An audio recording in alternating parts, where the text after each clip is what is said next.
Good morning, ladies and gentlemen, and welcome to the show.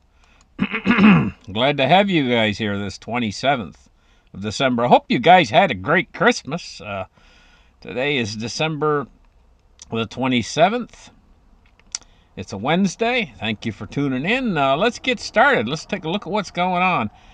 In a Christmas Day message that the Pope gave, he decried Gaza's, in quote-unquote parentheses, appalling harvest of civilian deaths, according to the Pope.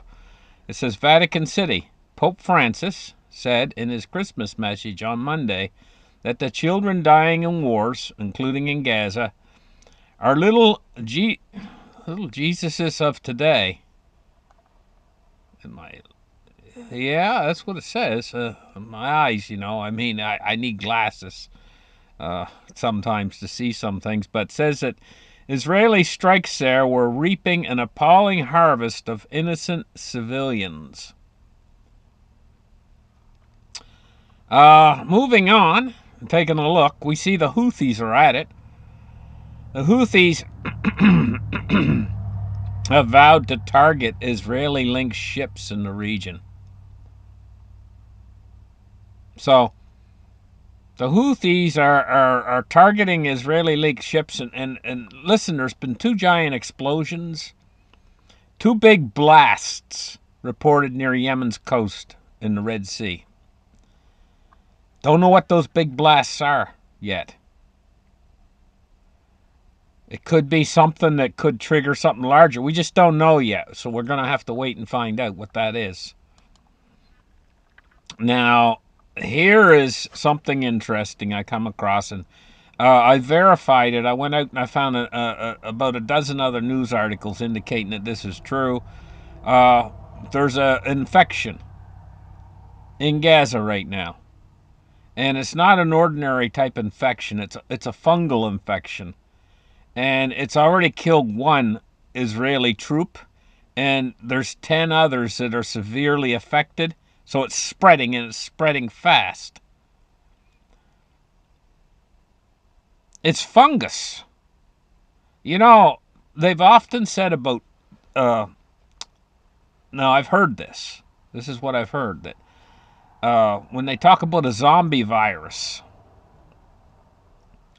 they say that the real zombie virus is a fungus infection. They say it actually exists in nature.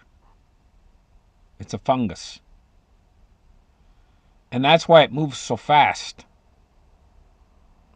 Like in the movies. You've all seen the zombie movies, right?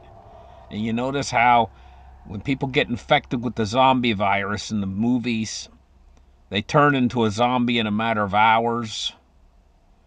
Well, fungal infections are now, I'm not saying that that's what this is or anything, so don't go getting all nervous and everything else.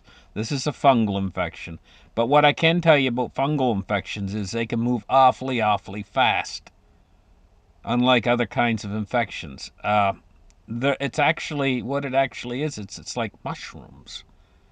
And they can grow like at unbelievable speed, sending out tentacles into wherever you're infected by them. We deal with a lot of fungal infections over here in this country. You've probably never heard of it before, but it's very common. Fungal ear infections, especially amongst children, like in daycares and things like that.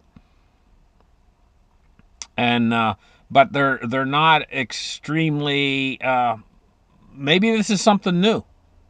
Who knows? This is a deadly fungus, and there's 10 severely affected. In other words, severely affected. In other words, there's 10 of them that are like, they don't know how to treat it. I heard that they were trying to treat this soldier, and they tried to stop the fungus, and he had wounds, and the fungus was in the wounds, I guess, and they couldn't do anything. There's nothing they can do. They don't nothing medicine. They know what to do with fungus. And what if we get some sort? I'm just saying. I'm not saying that's what this is, so don't get excited or anything. But what if we get a fungal infection that's very catchy and it's resistant to everything, and the medicine don't know how to treat this stuff because basically you got mushrooms growing out of you. It's basically the size of it. Let's move on. Now, the United Nations nuclear watchdog has issued a warning on Iran. Why? Because they say that they have enough nuclear material to make 3 nuclear bombs. And of course, we all know they have the delivery system, which is these. Iran's one of the world leaders in these uh, high speed hypersonic missiles that they have.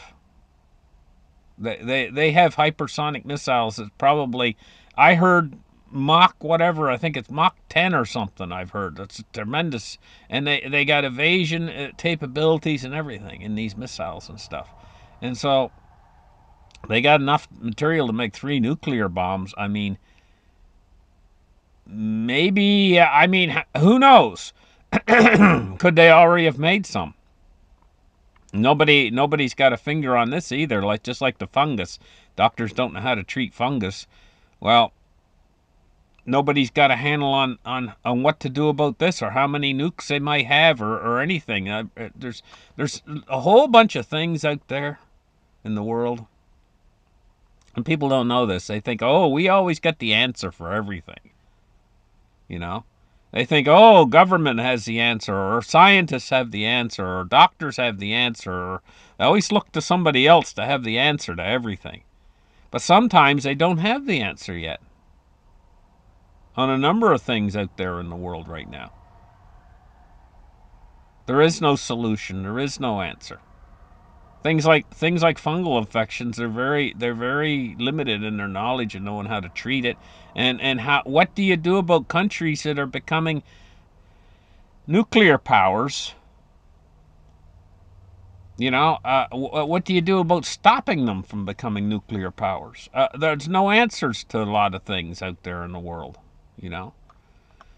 Let's move on. Take a look here. Talking about something entirely different, just like Monty Python. You remember they used to say, and now for something entirely different. And this is something entirely different. This is the financial system now. Banks have terminated 60,000 workers in one of the bleakest years for the industry since 2008. I say that this has got more magnitude than 2008, but it hasn't really unfolded yet. It's like peeling an onion, and we're only on the outer layer so far. You're not going to start to cry until we start to peel a few more layers away from this. This is going to affect everybody, and it's coming in really quick. And so it's going to come in probably in the first, start to really reflect itself in the first 3 quarters. I mean the first quarter of 2024.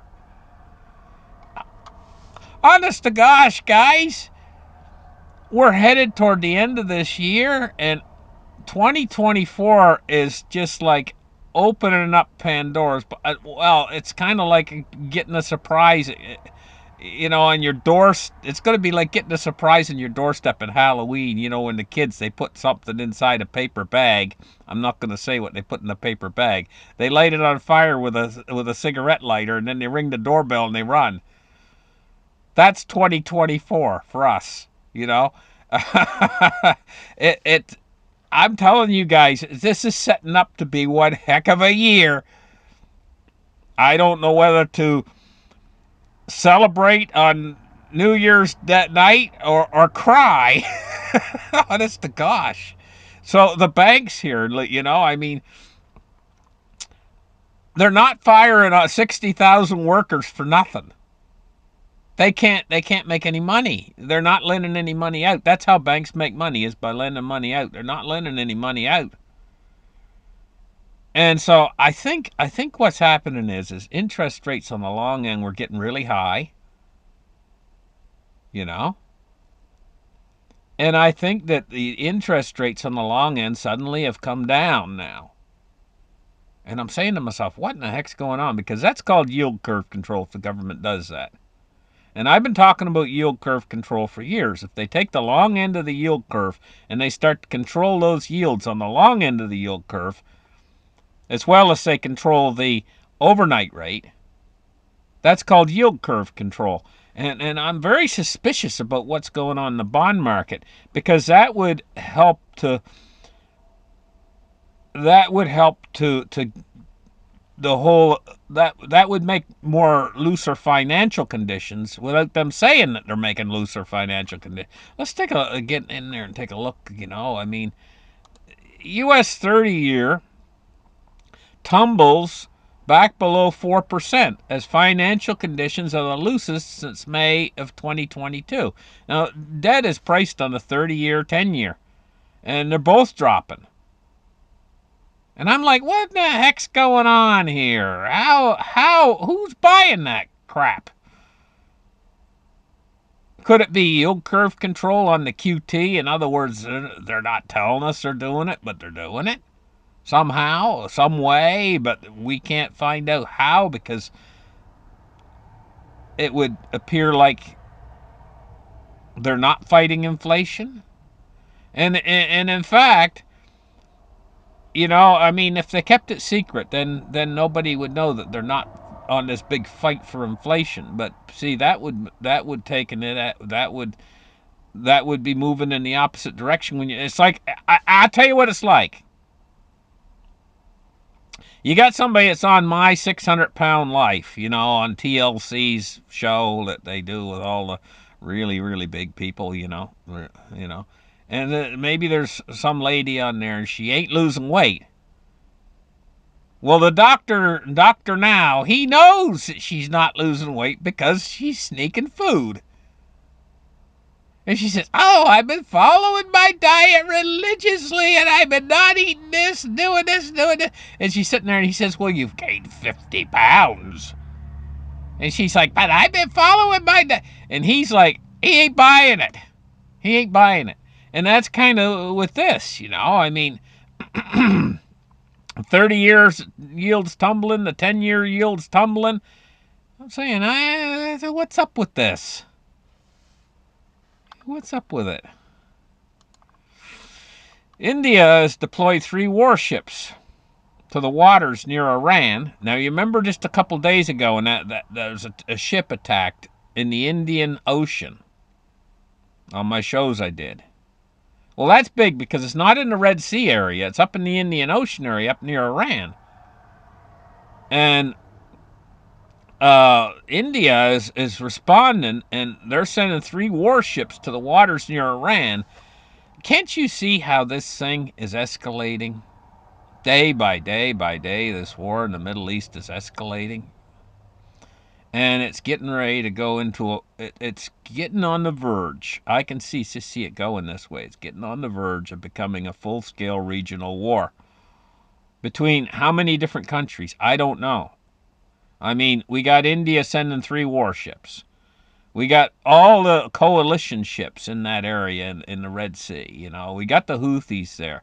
We've got what country was it? Algeria, I think, is ready to hop in there, and they got a lot of armaments and stuff.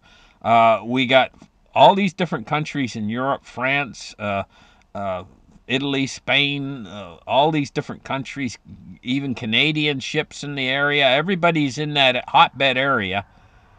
If the bombs start flying and people start dying, and then are they still going to say, hey, you know what? This is not a regional war? I mean, how far is this thing going to go before they say, hey, you know what? We're in World War III.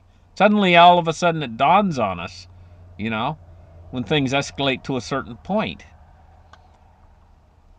But anyway, let's take a look at the markets now and see what's going on. We got gold. It's getting really hot here for gold. If we zoom in here, look at these candles right now. We're at 2071 right now and climbing like a rocket ship to the moon. For gold, 2071. She's going up fast. Look at that green candle grow. Almost, look at it growing in real time there. So, I mean, that's taken off. And then we got silver. And silver, let me see here. It's got a nice little green candle starting too at 24. 17. Okay, 24.18.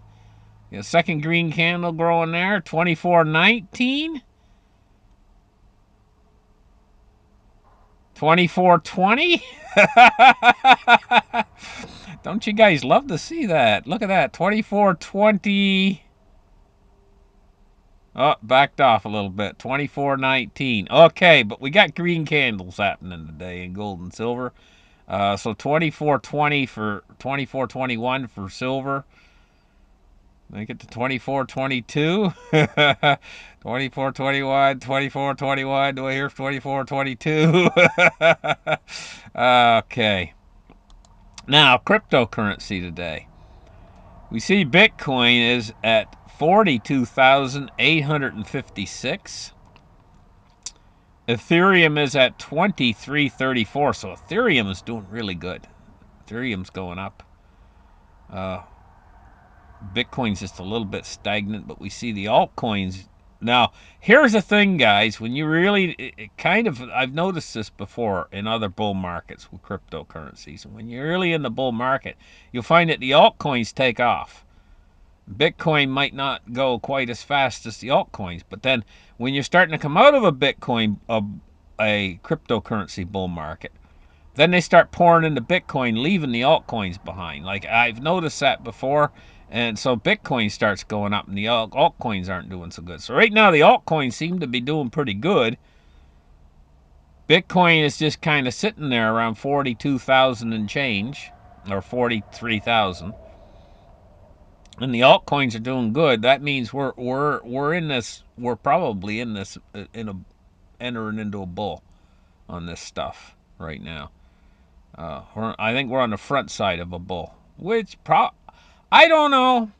I could easily see a bull market in cryptos taking Bitcoin past 100,000. I could easily see that happening. Easy peasy. Knowing what Bitcoin's like, and I think we might be getting on the front side of something like that, where Bitcoin's going to take off really big. Dow Jones Industrial Average is up 44 points today at 37,589. We're taking a look now at crude oil, and crude oil is down 64 cents at 74.93. Oh my gosh, this stuff could really shoot to the moon.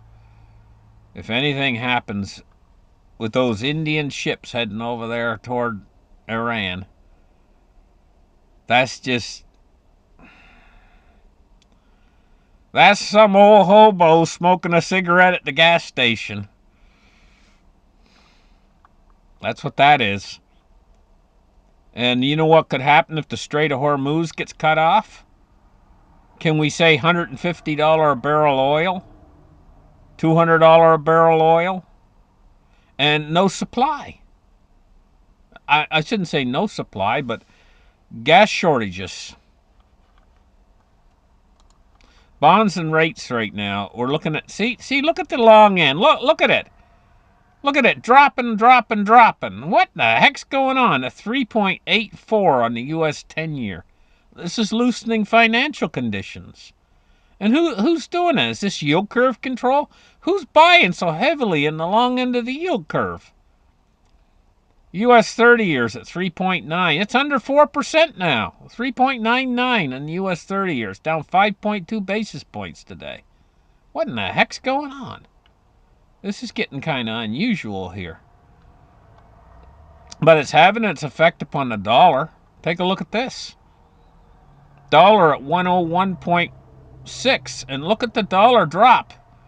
She's going down like a stone. Now, you got to understand, this is mostly being compared against the euro. Is the euro really that great that the dollar's going down against it like a stone in the water?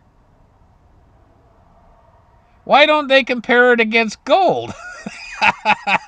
Why do they put it against a basket of other crap?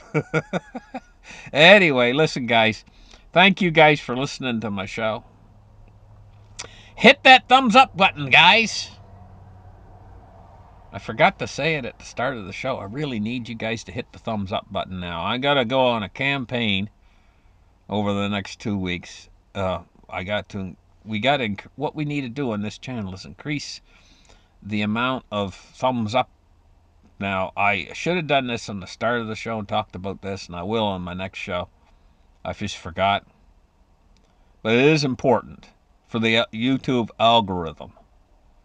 And that algorithm means a lot, and I think it runs according to a percentage. So, what percentage of your audience hits the thumbs up? I think that's how it works. I'm not exactly sure.